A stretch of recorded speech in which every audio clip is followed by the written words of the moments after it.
would like to, first of all, welcome everyone to our lecture series. For those of you who don't know me, my name is Diane Knispel. I'm the Director of Education at the Park City Museum. I'm thrilled to have all of you here tonight. We're very excited to have Tom present. A couple of things, just general housekeeping things, if you haven't heard already. Tom is willing to answer questions at the end. So we will have two ways of you to do that. One way is to write your question in the chat box. The other way is just to unmute yourselves and ask him a question at the end. We're asking everyone to hold their questions, comments to the end of the presentation. I'm doing a Zoom.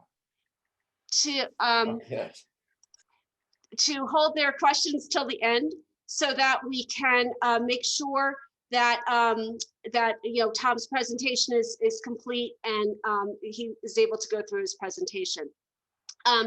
Again, thank you all for coming, and I'm going to admit a couple more people, and then I am going to introduce Tom, which we are doing right now. Tom Kelly discovered his passion for skiing as a young boy in Wisconsin. He built a career in the ski industry from the small resort of Telemark in northern Wisconsin onto the U.S. ski team. He spent 32 years as head of communications for the U.S. ski team. Tom moved to Park City in 1988. His career took him to 10 Olympics, and he was at the finish line supporting athletes for 75 Olympic medals. Today, he's a noted ski historian, and he's the chair of the U.S. Ski and Snowboard Hall of Fame and the current chair of the Alf Engen Ski Museum Foundation. In 2019, he was honored with membership in the U.S. Ski and Snowboard Hall of Fame. Without further ado, I'd like to introduce Tom Kelly. Tom? Well, thank you very much, Diane, and thanks to everybody for being here. We have such a fantastic group tonight, and it's great to see some familiar names. I'm a little bit concerned, though, because there's some names in there who probably know more about this than I do. So Phil Jones, I'll call you out, and I'm sure there's a few others. So one of the things that I like to do, and before I start to talk about history, is to acknowledge that history is a dynamic thing, and it is a collection of hopefully accurate memories and recollections and items from the past. So there are many people on this call who have a greater understanding of some aspects of what I'm going to talk about than I do. So I'd love to have you put some comments in the chat. I'm sure I'm going to give this presentation again, so love to have any insights or other things that you might be able to add to the discussion. And a really big thanks to the Park City Museum for putting this together and having me make this presentation. I want to start out today and do my acknowledgements and thanks right up front. The Park City Museum, and I remember getting the call, it was almost a year ago when Diane reached out to me, and I said, oh my goodness, I hope I'm going to remember this 12 months out. And little did any of us know what the next year was going to bring. But a big thanks to the Park City Museum for putting this lecture series together. There are some amazing resources in our community, and I have been able to pull a number of pieces of information and photographs and graphics from so many different collections. Here's just a few of the collections that I used at the Park City Museum, as well as those at the Alf Engen Ski Museum, of which I am the chair, and also the Utah Ski Archives. We really are blessed to have so many great sources of historical information here in our community. And also a big shout out to the authors. I haven't written the book yet, History of Skiing in Park City, and maybe I will do that at some point. But a big thanks to Alan Engen, Greg Thompson, my good friend Larry Warren. In fact, I have Larry's book right here. This is one of the best books on the history of skiing in Park City. It's a book that covers a variety of aspects of town, but it's just a source of great information on the history of skiing here in our community. And a big thanks to the Friends of Ski Mountain Mining History. Sally Elliott, and welcome, Sally. Glad to have you on the call here. This organization has done so much to preserve the heritage of our mountains. And it was fun for me this winter. I did a podcast about the old mining structures up at Park City Mountain, but a big thanks to our two ski resorts in town, Deer Valley Resort and Park City, for their efforts in joining with Friends of Ski Mountain Mining History to ensure that we preserve this rich heritage that we have here. So let's get into talking a little bit about the history. I love this photo, and many of you have probably seen this, but it really was indeed a lot different way back then. This is an old miner slash skier, probably circa 19th century. I think most of you in the call know that we have this great mining heritage. We initially were a silver mining town in the 19th century. Skiing was a functional way to get around, a way to get around the mountains in the snow in the wintertime.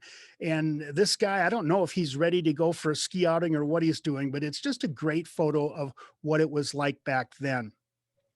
I want to share another image, and some of you may have heard of this. I'll call him a youngish man, Bud Wright. He was a Brit. He worked in the mines here, and he would work up in the mountains. So he was one of the notable skiers of the time. This photo is from circa 1920-ish or so. And you can see Bud, he's the guy on the left with the cool little hat on there, and the skis of seemingly different lengths. I'm not sure how that worked up in the mountains. But long before we had lifts, we had skiers up in our mountain, and I kind of liken it to the original backcountry skiers.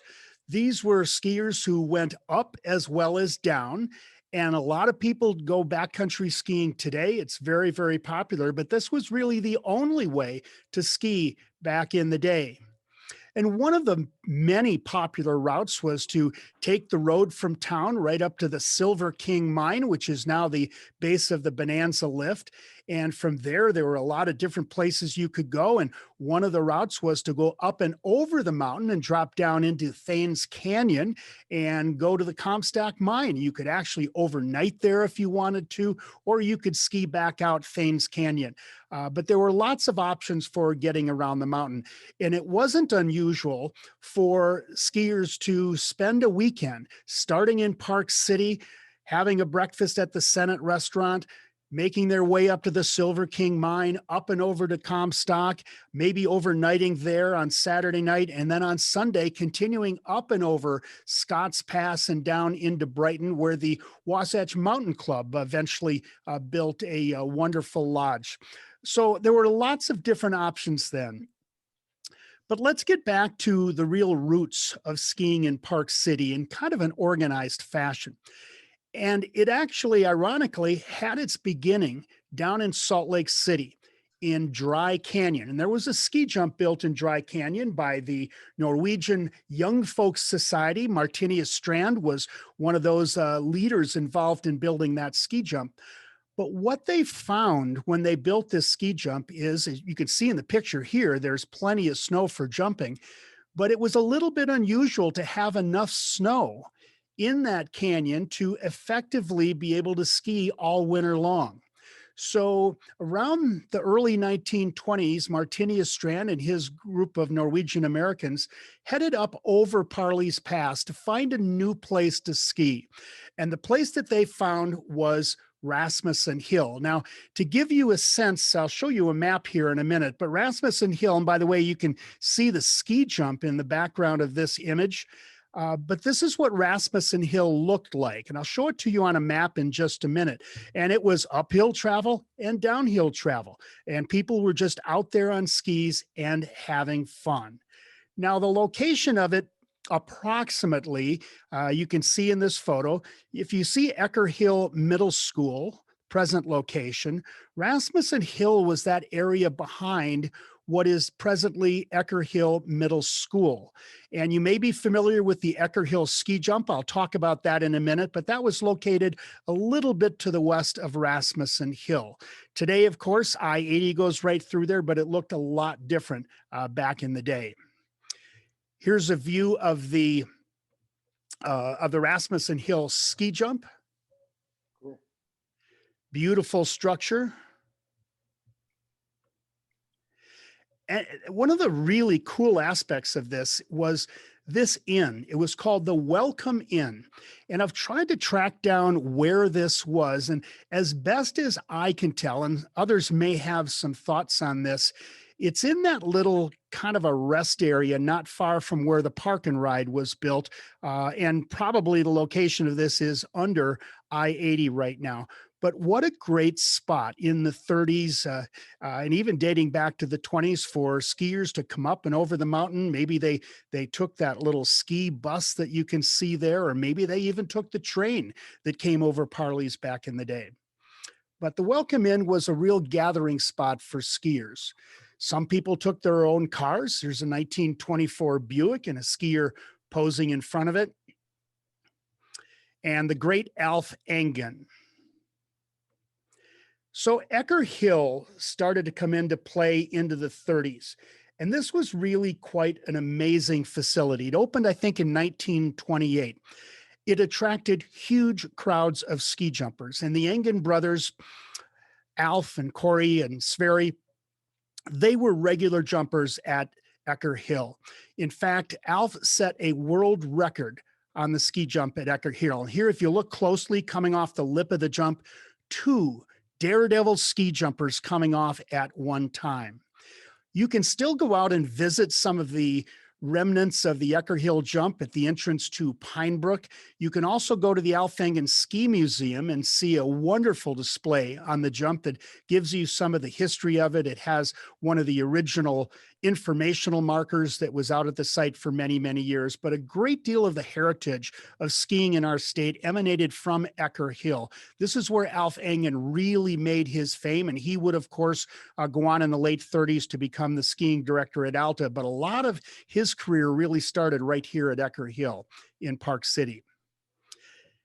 As the 30s came around, skiing started to become a little bit more organized, a little bit more civilized. Fashion all of a sudden became kind of the thing. You can see the style of the 1930s here in this fashion. I love the boots in this. Of course, they are strapped directly to the skis. And these 2 women look like they're ready to go out and just have a wonderful time. There were so many different places that you could go ski. King Khan Hill was one of those places. You could easily head up from town, and you can see in this photo a big gathering taking place up on King Khan Hill.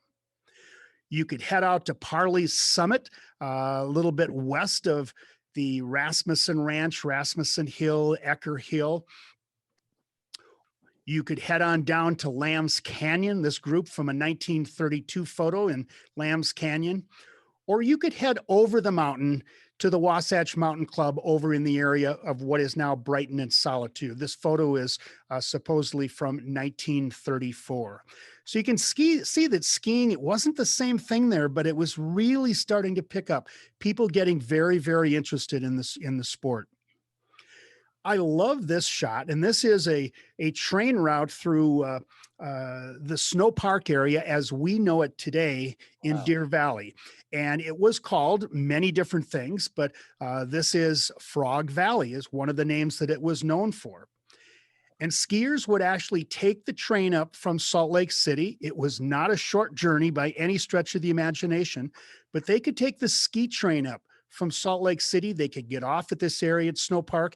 At that point, there weren't any lifts. The lifts would come a little bit later, but they just had a wonderful time taking the train up and getting out on the slopes and going up and coming down and just having a good time out in the winter snow.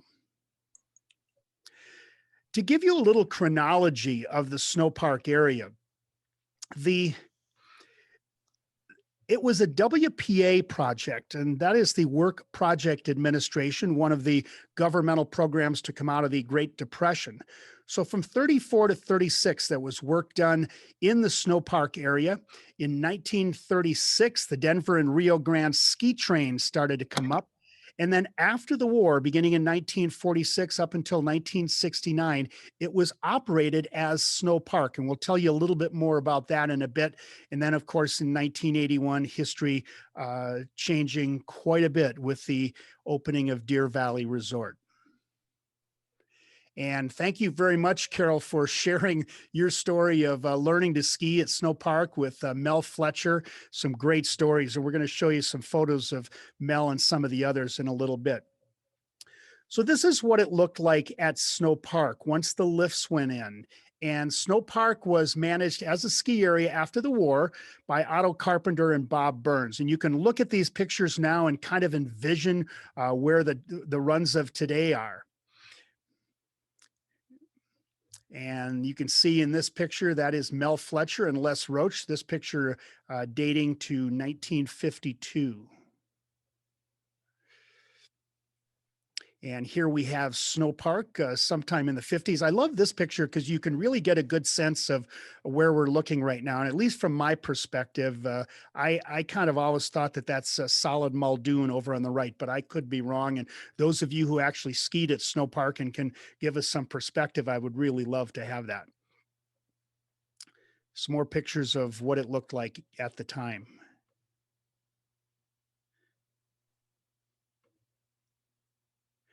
So we're going to flip back out to Rasmussen Hill out along what is now I-80. And one of the things about the history of our ski areas is there was a lot happening in a lot of different places. So as we fast forward now through the next 70 years, we're going to be flipping back and forth a little bit.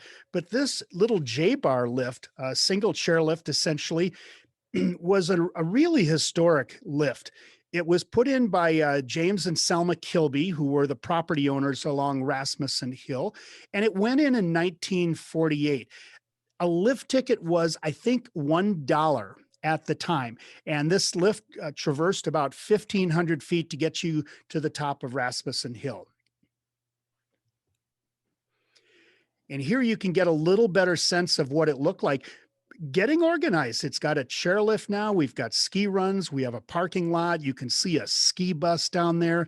You've got some warming huts. So all of a sudden, skiing is starting to take on a more organized look. And this actually is a picture of Little Mountain, which is up in Emigration Canyon. So it's a little bit outside of Park City, but it does play a role in our history, as I'll segue to in just a little bit. But this ski area was built and run by Cal McPhee in the early 50s, and it continued up until 1968 when a fire destroyed some of the buildings, and Cal decided to move his whole operation over to what is now the Woodward ski area and formerly Gorgoza.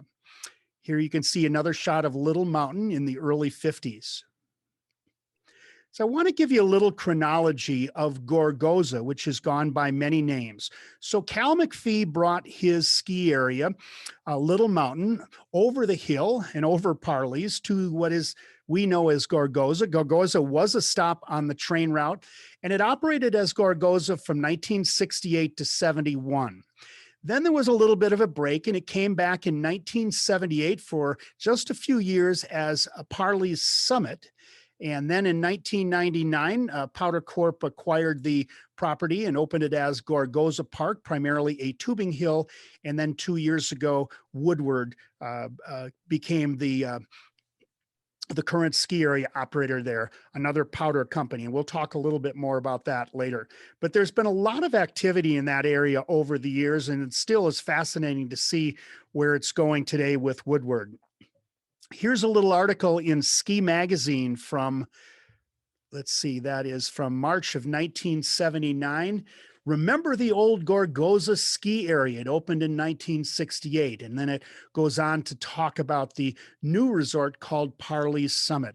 One longer chairlift and a couple of short ones, a small lodge at the bottom. So a modest operation, but nonetheless kept skiing going in that wonderful location.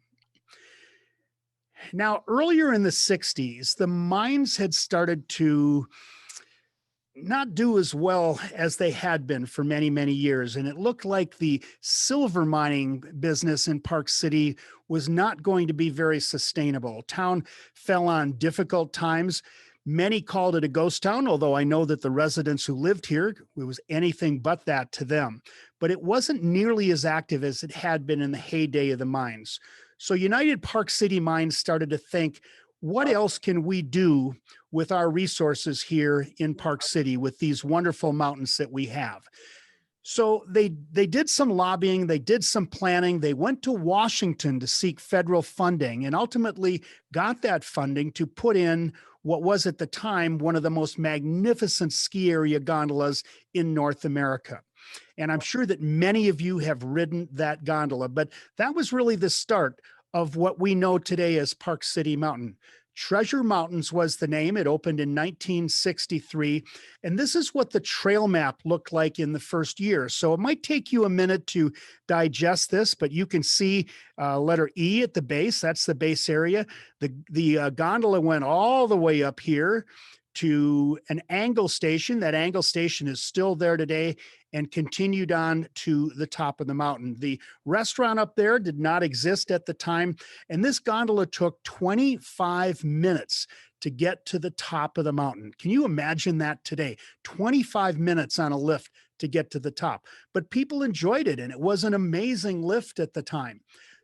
So there was another chairlift that was put in, the early prospector chair, which is now the silver load. So when you took the gondola, your options really were to ski back down to the base and then take another 25-minute ride up, or you could ski the runs down to prospector, now called silver load, and take those runs back to the top. The Thanes lift was added shortly after that. And that's exactly right. This is the top of the gondola is exactly or pretty close to where the Bonanza lift gets tops off now. So that addition of the Thanes lift, which is kind of on the back side here beyond the letter F, that's a really important development. And we'll talk about that in a little bit. But you can see the surface lift coming up from the base at the early days of the ski area. Gorgeous view from the gondola looking back down to the Silver King mine. I love this shot because it shows so much more of the Silver King mine. And if you look down here, you can see all of these buildings. These are no longer in those locations.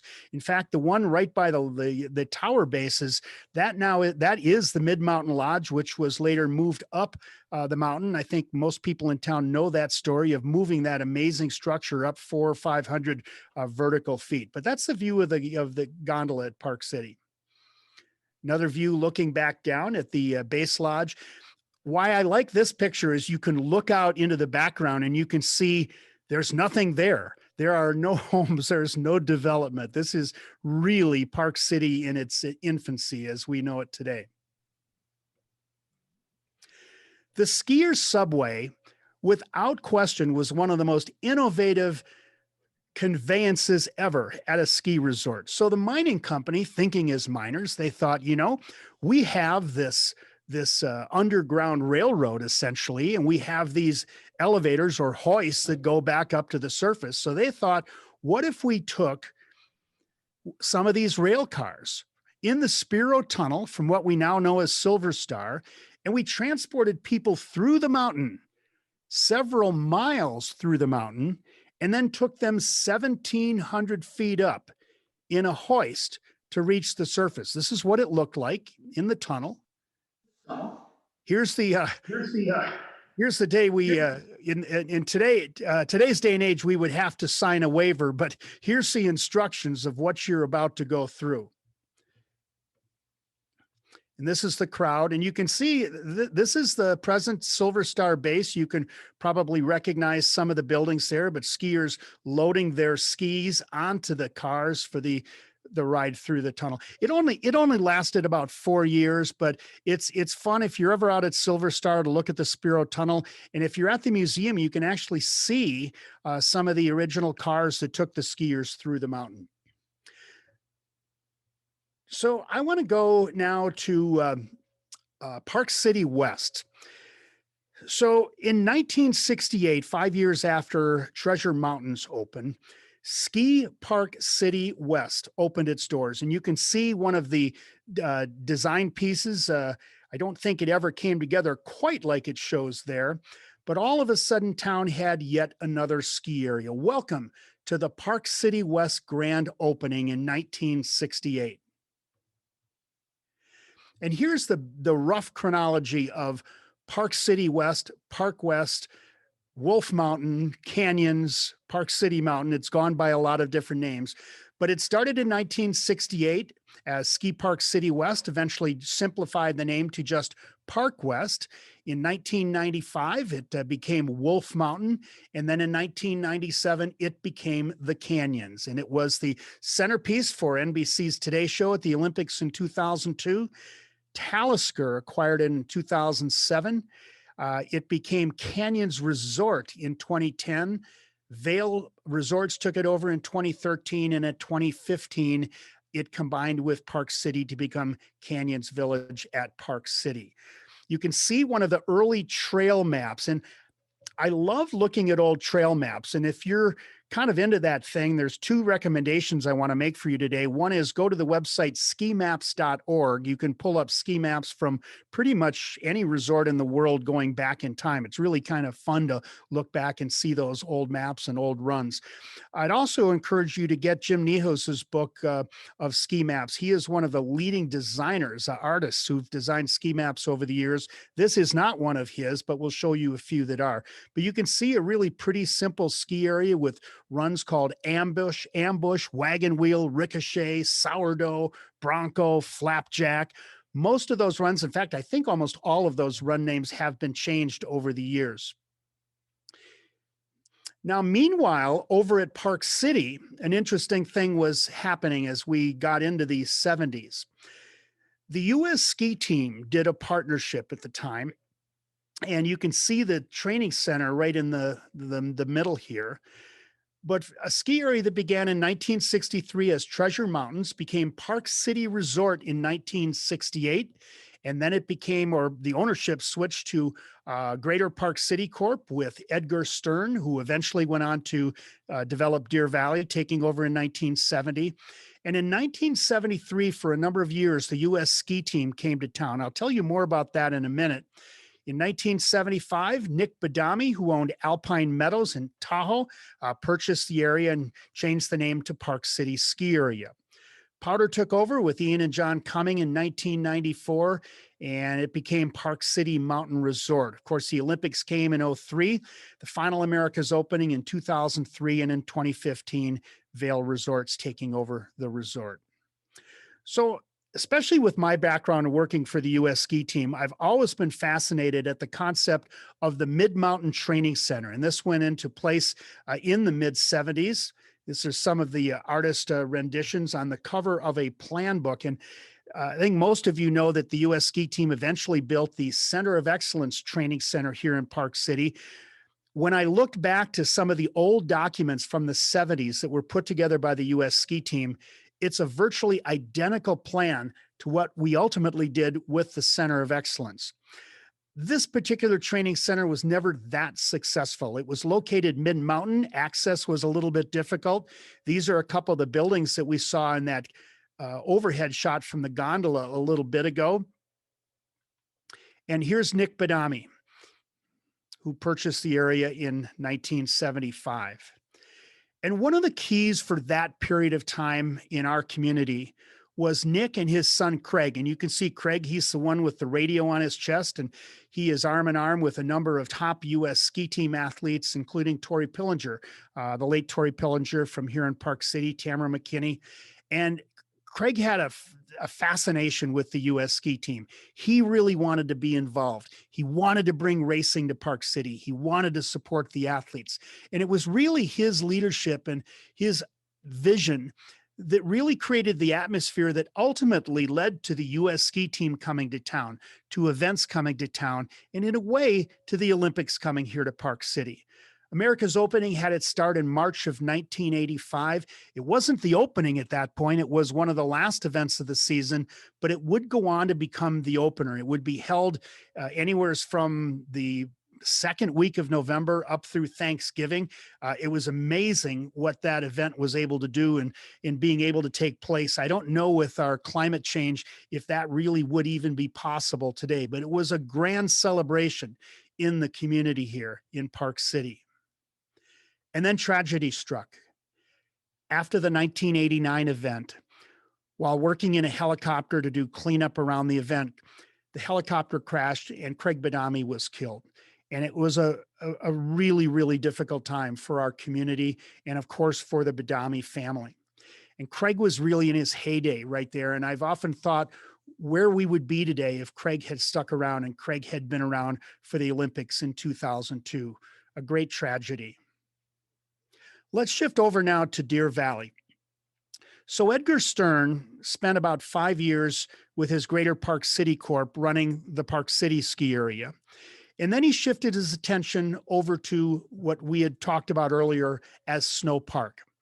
And he purchased the land and started to develop the area that we now know as Deer Valley. So you can see the chronology here and some of the key steps that have happened along the way at Deer Valley Resort. This is the original trail map. Looks a lot different than it is today. But some of the really most of the runs on the lower mountain and most of the runs up on Bald Mountain were there back in that first year. And over the years, there would be amazing expansions. And you can even see here in this early promotional piece how Edgar Stern and his team were really thinking about how they developed out this whole resort. I particularly like this image right now because we now know that there are plans underway for what to do with this parking lot. But back many, many years ago, someone took this picture and put an X and said, this will be the site of a future gondola terminal. That, of course, never happened, but we do look forward to seeing what will be developed in that area in years to come. But the real core to the development of Deer Valley Resort was Stein Erickson. Stein was in Aspen at the time. Edgar had known him from his investments there. So Stein came over and was very involved in putting together the resort with Edgar. And if you are a Parkite, you know the legend, Stein unfortunately passing away 6 years ago. But Stein brought that magic and that special spirit to Deer Valley and to our community. This is a great picture of Stein with Bob Wheaton and Edgar and Polly Stern. Beautiful Deer Valley shot. This is the family that really brought this ski area to life. So we're going to flip back over now to the Park West area. And this is what it looked like in Park West in 1980. Still a relatively simple area, few lifts up from the base. The old Iron Horse lift going up where Super Condor is now, but quite a different resort. And there had been a number of discussions about that vast area of White Pine Canyon that lied between Park City ski area and Park West. And there were a number of proposals over the years, but one of the more serious ones early on came in 1981 when the Boyer Company started to look at that property and started to talk to the landowners, the Condis family. But ultimately, they weren't able to come to any direction. It's interesting to note that at the time of this discussion, they weren't looking to connect it so much with what was then Park West, but really more looking to connect it with Park City ski area. And along the way, we got the Olympics. And this was a memorable experience for many of us at that time. Years of work had gone into planning, and all of a sudden, we got the Olympics. And for the next 7 years, there would be this amazing spotlight on our community. We already had what was called the Bear Hollow Sports Park. That had opened in December of '92. With the ski jumps and ultimately the bobsled and the luge. But it was a period of great expansion. Wolf Mountain took over as what had previously been Park West.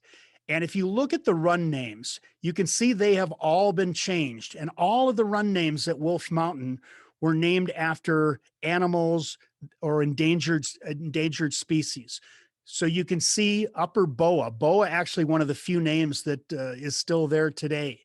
Sea lion, hyena, leopard, all of the runs being named after animals. Meanwhile, over at Park City Mountain, huge expansions taking place in the lead up to the Olympics. By the 1997-98 season, new runs were being cut. High-speed six-packs, which no one had heard of at the time, were being installed. the gondola was being retired and was replaced by a pair of six packs. So instead of it taking 25 minutes to get to the top of the mountain, now you could get up there in a matter of probably 12 or 13 minutes. And you had so many more options to ski. And after a couple of years as Wolf Mountain, Kenny Griswold sold to this company called American Skiing Company, which had a huge presence in the East, but at that time, really no footprint at all in the West. But Les Otten, the principal at American Skiing Company, came in, and the deal was closed in July of 1997. And I talked to my good friend Chip Carey, and I knew Chip from the Eastern resorts. He was the marketing director who came out in July of 1997, and he had a couple of instructions. The first one was, on the way up from the airport, stop by the state offices and register our corporation in Utah. And the second one was to get together with Blaze Carrig and drive a pickup truck all over the mountain and name every single ski run. Chip said it was the most difficult thing he ever had to do. And they decided to go about it without a theme. They eliminated most of the endangered species names, and all of the other runs were just named individually. There was no particular theme. Now, I like this trail map, and I like this map because what it is, it's not really an accurate trail map of the time. It's more a projection of the future. So this is 1997-98. And for that season, none of these lifts over on the left-hand side were installed. These were proposed lifts for the future. And I've counted on this, and I think I count 5 lifts that have never been put in. But if you look closely at this, particularly to the left of 99-90, and look at some of the lifts that go up to that ridge line, particularly that one that is right above the White Pine Canyon sign. I don't know if you can see my pointer, but that would be a wonderful lift if that were a part of the ski area today. But you can see what they had in mind. In the first year, they put in the Tombstone lift. They ultimately put in the Flight of the Canyons gondola to go up to Red Pine. They eventually put in the 99-90 Express, and in the 98-99 season added the Peak 5 lift. At that same time, huge development going on in Canyons Village. You can still see the old Park West Base Lodge here. That still had probably another year of life before it went down, but quite a different footprint that we see today at Canyons Village than what we saw during that construction period leading up to the Olympics. And just to get back to some trail maps, in the 2000 to 2001 season, the Dreamscape lift was added. They would eventually add a couple of other lifts over there, but now they're starting to really spread the ski area out quite a bit from its origins. And the Daybreak lift being added for the 2002 season. So the Olympics came to town in 2002, and what a grand celebration that was. I like to include this photo because this is hometown hero Joe Pack soaring above the crowd at Deer Valley. And for those who were there at the Olympics, you look at these filled stadiums of 15,000 people and say, wow, what an amazing experience we had back then. Just look at this huge, huge stadium that was built at the bottom of our resorts, at each of our resorts. One of my favorite moments of the games was the American men's sweep in half-pipe snowboarding, which took place right at the base of Park City Mountain. Ross Powers with Danny Cass and JJ, just great to see them. Great to be at that event that day. So how many of you remember back to the Ski Link proposal in 2011? This was amazing. The more I think back on it, I wasn't really sure what to make of it at the time, but this really was an innovative idea. This was a lift that would have gone over the top of the ridgeline and down to Solitude. And having backcountry skied on some of this out of Big Cottonwood, I know a lot more now that this is a really pretty easy shot. This was one of those wild ideas that unfortunately never saw reality, and this was long before the Quicksilver gondola came in, but this was a concept to link canyons with Solitude. So you can see how the two resorts had developed up to the 2015-16 season. And you have this kind of no man's land between them that all of a sudden became the site of the Quicksilver Gondola to link these two ski areas, previously separate ski areas, together and give our community 7,000 skiable acres served on one ticket. And this is what it looked like. What a fantastic innovation this was to link all of these areas together. Meanwhile, over at Deer Valley, more innovation and more advancement coming there as well, with the developments up on Flagstaff and in Empire Canyon over the years. And as we headed into the Olympics and beyond, two amazing resorts that came together to attract guests from around the world. This picture is important to me because this is the groundbreaking for the U.S. Ski Association Center of Excellence out at Quince Junction.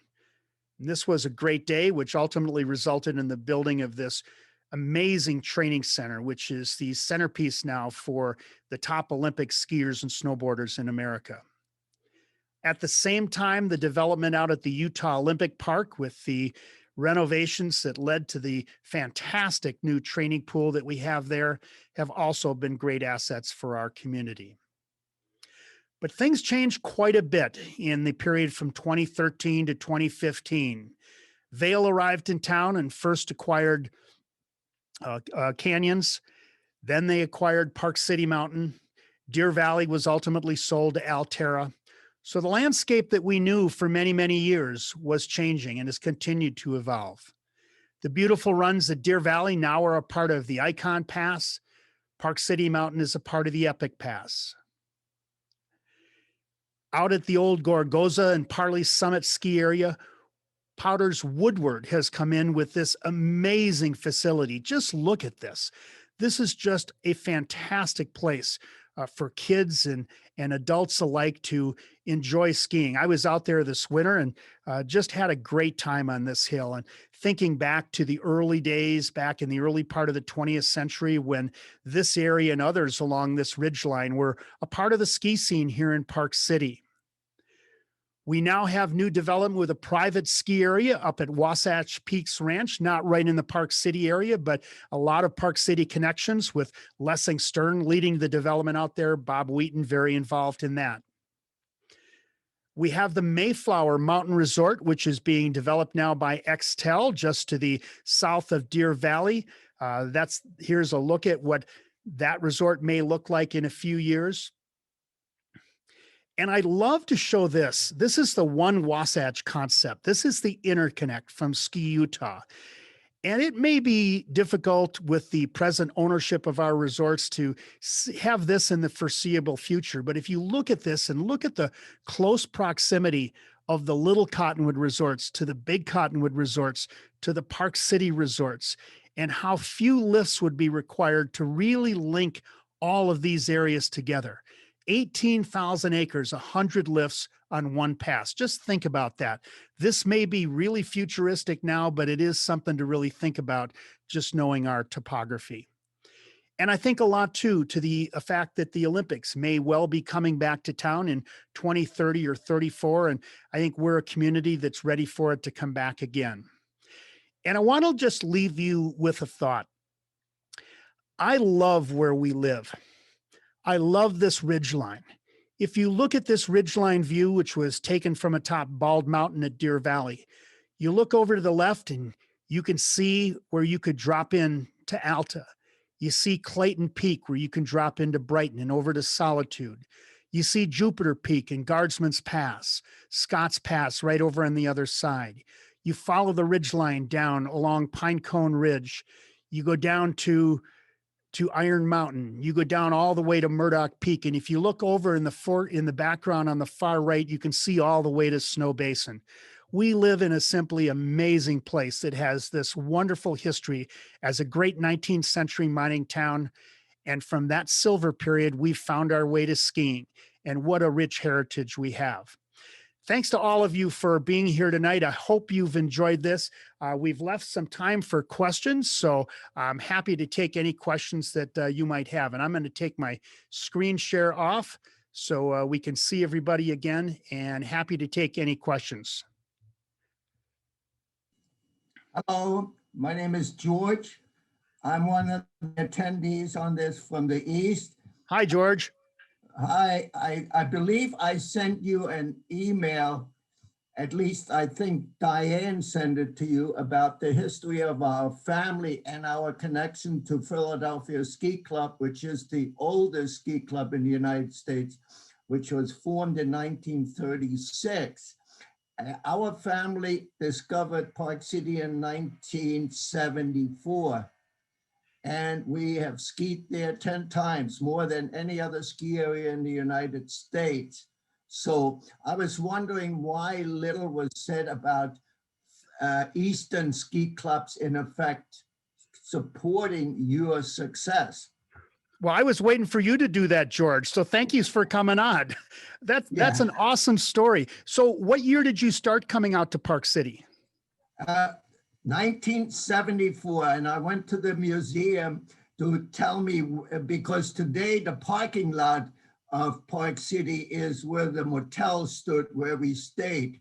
And our ski club was one of the first ones that showed up. As a matter of fact, I wasn't married then yet. My wife was with me, but she, and you know what the symbol was at the time? Because every ski area had to have an official ski pin. Yeah. And the official ski pin for Park City was the mine shaft.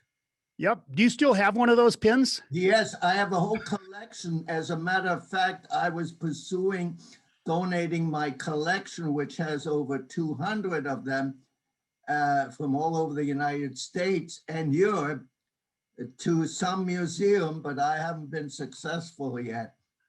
Well, I'm sure the Park City Museum would love to have that in its collection, or the Utah Ski Archives. But George, we really appreciate you coming on and your story. And I know that skiers have come from all over the country, but you know, for you to come out from Philadelphia back in the early 70s, that's awesome. And thanks for being on here tonight. Yeah, you know, one more thing I like to mention is, you know, I mentioned in my letter to you 2 unique things about Park City.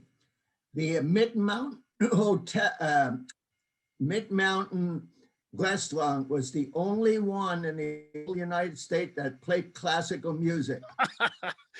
That is great. And the other thing, what was unique was, when you went up a lift, and you saw a great slope and said, oh, I like to come down on that slope, they had it marked so you could see going up what the name of the trail was. You know, it's interesting because we still have a few signs like that, but they're not that common anymore. But that was a really important sign to have up there. Well, George, thank you very much for your comments. I'm going to go to a couple of other questions. And Michael S. has asked me if I was present in 2014 when Joss and Sage won their gold medals in Sochi. And Michael, I'm proud to say, yes, I was there. That was quite an amazing, well, it was 2 different events, but was really quite remarkable to be there in Sochi with those 2 homegrown athletes. You know, I can't pinpoint really when the whole free ski thing and snowboarding really took off here. Many people will remember, and I didn't have this in my presentation, but snowboarding was actually not allowed at Park City Ski Area for many, many years. And it really wasn't until the onset of the Olympics that was changed. But I think one of the reasons that this came on was the Olympics. Both snowboard and free ski were evolutionary events that were coming on at a much higher level in the 90s and into the, or really in the 90s. So during that period with the Olympic lead up, I think it became much more popular here at the resorts. So great question. And that was a proud moment. Anybody else have any questions or stories that you might want to share? Tom, there was a question before listed. It was something like, is F where the top of the Bonanza lift is today or now? Yeah, it is. I remember that. And the top of the gondola and the top of the Bonanza lift are essentially the same place. They might be off just a little bit, but that was essentially where where that lift ended. That gondola was a lot of fun. I actually did come out here in actually, George, I may have seen you because I was out here in 1974. I came out from Wisconsin, and some of you may remember this. Phil Jones, actually, you may remember this, and I hope I have my year correct, but it was over Christmas, and there was so much snow in the Cottonwood Canyons that they were all closed. So in the middle of the Christmas rush, no one could get to Snowbird or Alta. No one could get to Brighton or Solitude. So everybody came to Park City, and I remember waiting like an hour and a half or 2 hours to get on the gondola that day. That was my introduction to Park City. It was a much different situation back then, but the skiing was great. How did the Engen brothers support themselves? You know, this was actually pretty interesting, and I'm not going to have this story completely accurate, but Alf did a partnership with Wheaties, and he was on a Wheaties box. And because of that, he couldn't go to the Olympics in 1936. So ski jumping at the time was a pretty spectacular event, and they were able to make a living ski jumping and through other endorsements, but not really enough to keep them going forever. I would encourage everybody to go to the Alf Engen Ski Museum. Alf's collection of trophies are on display, and there's a ton of background and other information that you can get there. But just like skiers today, they just tried to make money wherever they could. Alf ultimately went on to become the director of skiing at Alta, and that's where he lived out his career. Steve Love asks, will Deer Valley ever allow snowboarders? Wow, that's an interesting question. I don't think so. That's my opinion. I don't know, though. I know that the present ownership at Alterra is comfortable with where the resort is now. So maybe there are only a few resorts in the country that don't allow snowboarding, Alta and Sugarbush, Vermont, I believe. So I think Deer Valley will probably hang in there and be ski only for a while. Did the U.S. Army 10th Mountain Division ever train in Park City? I am not 100% certain on this, but I don't think that they did train there. There is a display at the Alf Engen Museum about the 10th Mountain Division. And the other place that I would direct you, if you have an interest in this, the Colorado Ski Museum in Vail has a fantastic display on the 10th Mountain Division. Their history there is a little richer because Camp Hale was located not far from Vail. So there's a little more history there than we have here. But go to the Alf Engen Museum and you can learn more about that. Yeah, you know, so the comment, thank you very much, Julie. Sverre Engen was one of the pioneers of avalanche science. And I want to speak to this a bit. And I don't have a lot of knowledge on this, but it's really struck me that when all of these miners from the early 20th century were skiing up and over the mountain, there really wasn't a lot of research on avalanches. Avalanches did a lot of damage, in particular at Alta. Avalanches were a real terror on that community. There wasn't nearly the science or understanding of it as it is today. So you're right, Julie. Sverre was a real pioneer of that. Thank you for the clarification. It's Mad River Glen, Bruce. Thank you. Appreciate that. Any other questions or comments?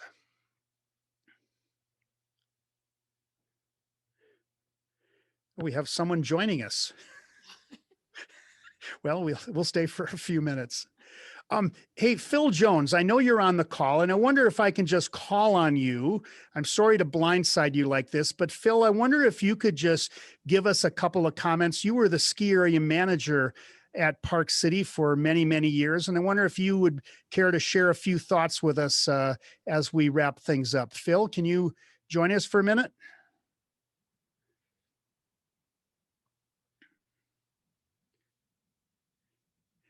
Well, Phil may be away. Well, Tom, while you're waiting for Phil, thank you, Sally. I might tell you a funny story. One day I was, I think, in session as a county commissioner, and I got a phone call from David Ure, and he was in session in the legislature. And he said, what famous Army units should we highlight for the legislature? We're thinking about 10th Mountain Division for the name of State Route 224. And I said, but David, they never trained here. I have never found any evidence that the 10th Mountain Division ever trained here. And he said, well, what other one do we have? And I said, there wasn't one that I know of. He said, well, we're just going to name it 10th Mountain Division Highway anyway. Thank you for that story, Sally. That's a good one. Yeah, I don't think that they did train here.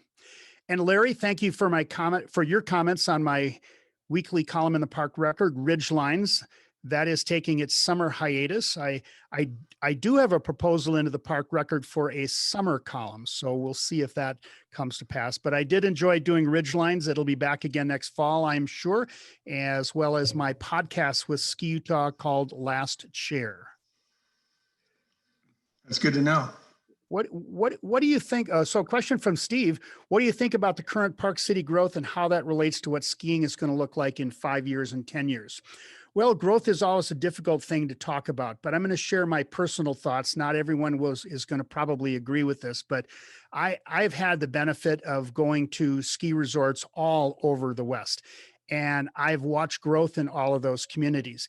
And there is one really distinct thing that separates us from all of those other ski areas around the West. And that is that we have virtually no public land here in Park City. It's all privately held. Whereas if you go to most of the resorts, let's say Aspen, Vale, Sun Valley, Beaver Creek, et cetera, Squaw Valley, the majority of the land around those resorts is government land. So it's not really going to be developed. So that's a battle that we've always had to fight here in this community.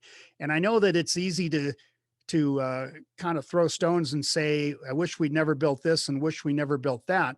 But I think the attention that this community as a whole has paid to protection of open space and managing development, ensuring that we keep our brand intact, that we look like a 19th century mining town in a modern form, I think those things have really positioned us very well for the future.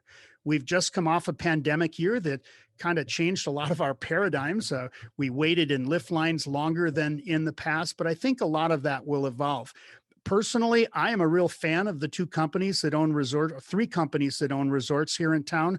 Powder, Vale, and Alterra are three amazing companies, and I do feel that they have our interests at heart. They are companies, of course, but I think that we are in a very good place here in Park City. But the reason we are is we have a good community sense about us, and that's up to each and every one of you on the call who are from this community to protect what we have and make sure that future generations will be able to see a white barn when they come into town, or they'll be able to see open space like we have at Swanner, or they'll see a mountainside at on the town-facing side of Park City Mountain that isn't completely packed with homes. And I think the developers in this community and us as a community, the people in this community are really sensitive to that. So I'm pretty bullish on it and pretty optimistic about our future.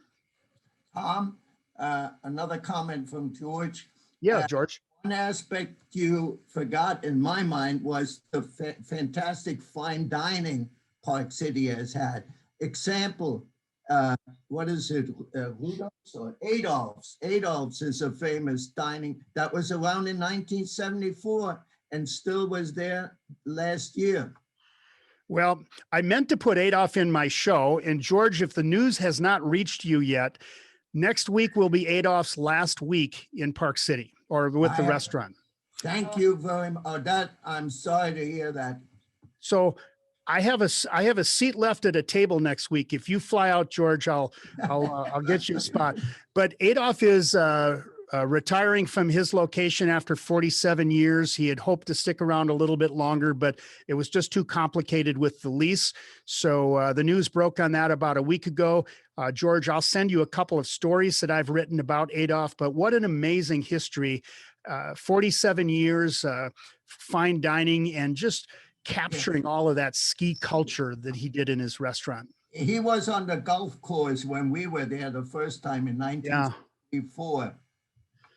Yeah, that was a great, I went to that restaurant. He moved in 97 over to the new location, which was actually in our office building. So we were over there a lot. So he became the official restaurant of the U.S. ski team. Yeah, and he introduced fondues.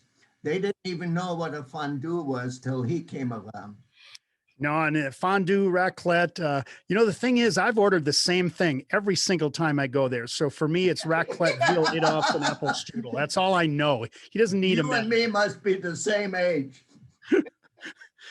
So I'll take a couple more questions if there are any.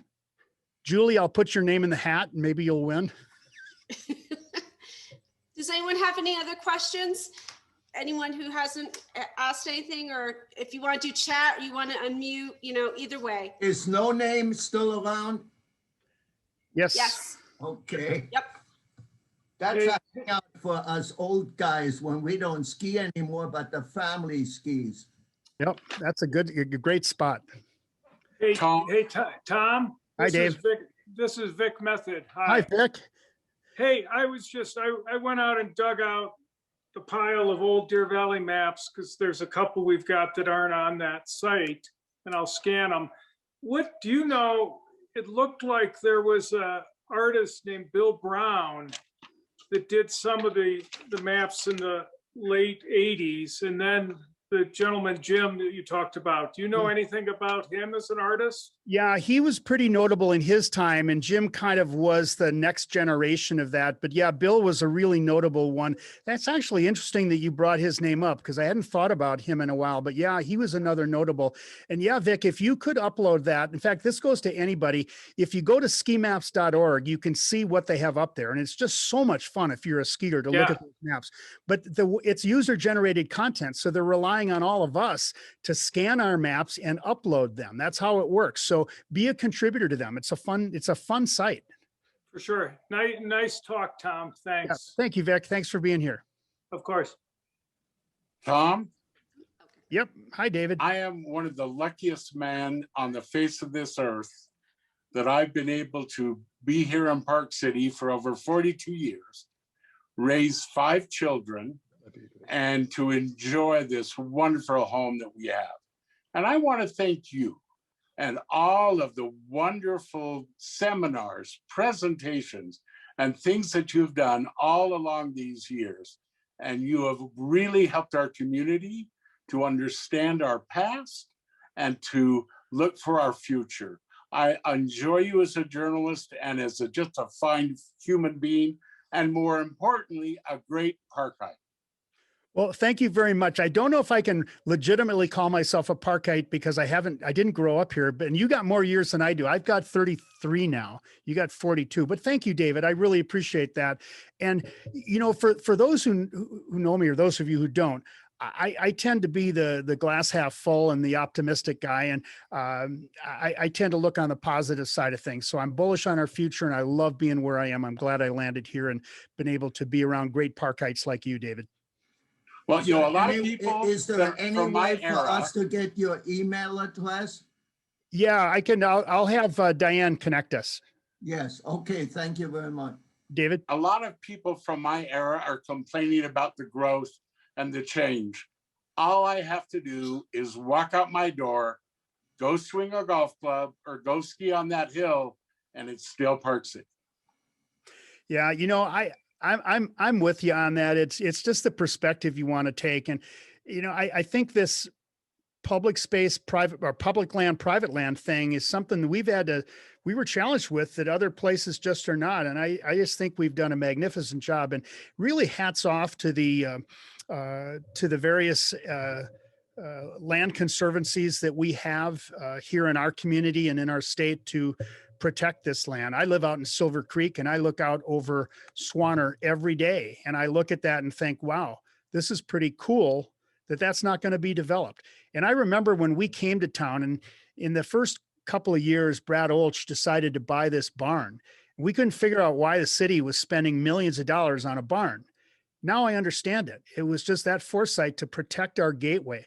I look at other communities that had iconic elements that didn't protect them, and those iconic elements have been swallowed up, whereas ours is right there on display. So we have a great future here, I think.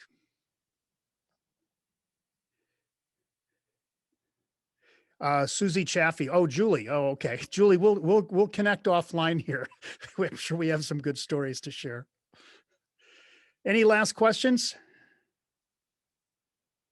I want to thank everyone for being here tonight, particularly thank Diane and the Park City Museum for hosting me. And it's been a wonderful time for me to be able to share these stories. And please follow me in the Park Record and on my podcast. And I'm sure I'll be back doing more of these in the future. Thanks, everybody. Have a good night. Thank you, And Tom, thank you. We appreciate it. You were great, as always. Yeah. Great job, Tom. Tom, is there any way we can get the address of your podcast? Yeah, just go to any podcast platform and just look it up. It's called Last Chair and it'll come up. It's from Ski Utah. And Wow. Cindy, you can also go to skiutah.com. I'll send you a link to it.